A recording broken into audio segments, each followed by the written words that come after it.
Go ahead. So before coming to Christ, I was consumed with myself and the things of this world. I had little care for anyone but me. I constantly had an attitude towards my parents and could care less about what they had to say. I thought that because I was at church here, I was doing fine. Because of my pride, I thought I wasn't doing anything wrong. I was following the commandments the best I could, and at least I wasn't as bad as them.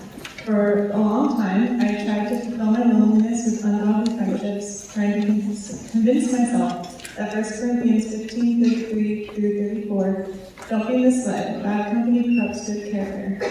Come back to your senses as you ought and stop sinning. Was nothing that I needed to worry about. I thought that I could handle the weight of this world by myself. Okay, so then how did the Lord kind of shake up that complacency and actually show you who He was and that you would surrender to Him? How did He save you? So for the longest time, I was a little discouraged hearing some testimonies because they knew exactly that they were saved. And I thought that because I didn't, that maybe I wasn't. But over time, I realized that wasn't the point. Over time, the past few years, I've noticed a dramatic change on how I used to live. After asking my parents one Sunday that they saw fruit in my life, they said that they did. Realizing the weight of my sin and the depravity of this world, I repented of my sins and put my faith in the one true God. Over time, I realized that there was no way I could do any of this on my own, and I desperately needed a Savior. I could not rely on my own strengths or works to get me to heaven. I was reminded of the verse from Isaiah 64:6, our righteous acts are like filthy rags, and I knew that there was nothing I could do. I am always blown away by God's providence. We didn't tell her what to say. She just repeated my sermon right now. She did it a lot better than I did because it was only a minute. Thank you for that. That's incredible. So then how is your life different now that you're born again?